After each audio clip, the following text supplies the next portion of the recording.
In order to better understand my personal philosophy of education, I first had to really come to understand those that play a role in education. I learned that there were the students, family members, community, school systems, teachers, and curriculums, each one playing their own vital role. The student, in this capacity, the school-age child involved in the public school environment, it's really paramount that the student takes on responsibility in his or her own education. This has to be instilled from very early on in the child's education career. This can be done through a student-centered classroom where the environment really tends to lean towards the student and empathy towards their learning patterns. The family, which is more diverse now than ever before, has to also deal with different responsibilities, including economic restraints to contend with. This has an impact on the student as the parent or the guardian begins to work longer hours. They may have to give up things like parent-teacher association meetings or conferences with staff members, or even allowing the student to participate in social developing extracurricular activity. It's also important of education. The importance of education must be stressed in the home, especially as a means to supersede the unfortunate circumstances that lower income households are now having to contend with. As the chart brings out, lower income kids start to fall behind very early on, even before they enter the public school system. Once this happens, it's very difficult for them to catch up because many of them attend lower quality public schools.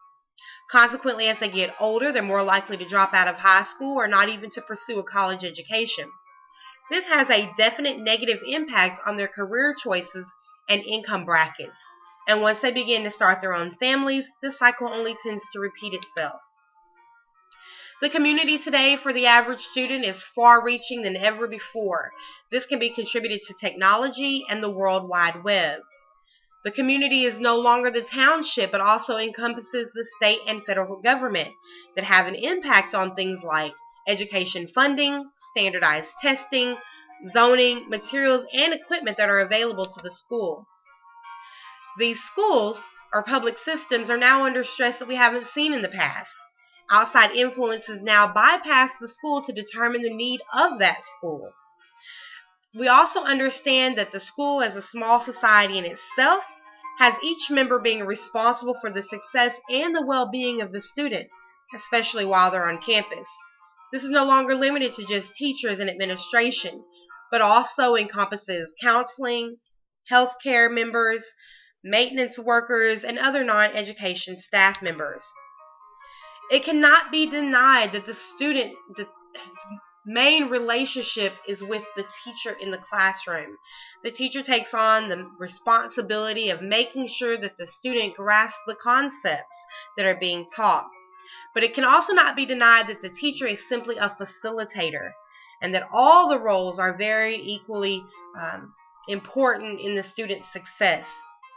The teacher must also always remain in a learning capacity themselves so that they can better serve the diverse student population. Out of the optimal methods, I decided that the indirect, cooperative, multimedia and technology, and value and character education teaching was the most impactful. And of those four, I really can relate to the indirect teaching, which through indirect teaching, a student really develops the understanding that are meaningful to them personally as they go out into the real world. It really encourages the student to think outside of the box. It also encourages creativity so that they can have more viable, constructive meaning and knowledge, and also really helps them to take on take charge of their own learning.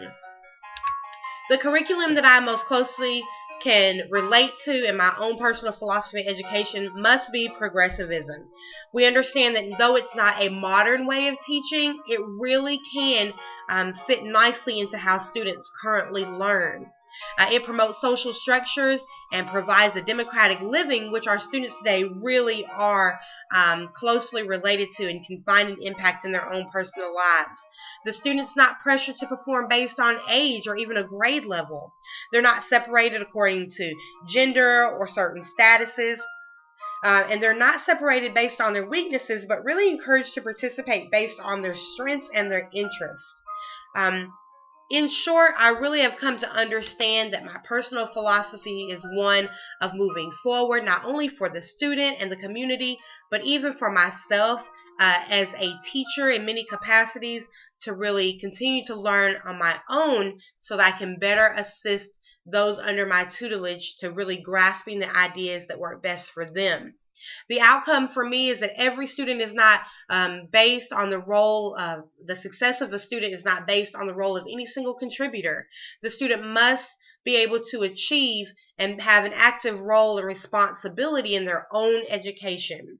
And the tools that best serve the student are the family and the teachers and schools and the community. We do understand that blanket testing is not the best option for determining the needs, growth, or curriculum of the student. And for me, I can very much so say that progressivism to me allows a student to gravitate towards learning techniques that work best for him or her. And though it's not necessarily modern, the approach is adaptable to the modern classroom and the modern student. Thank you.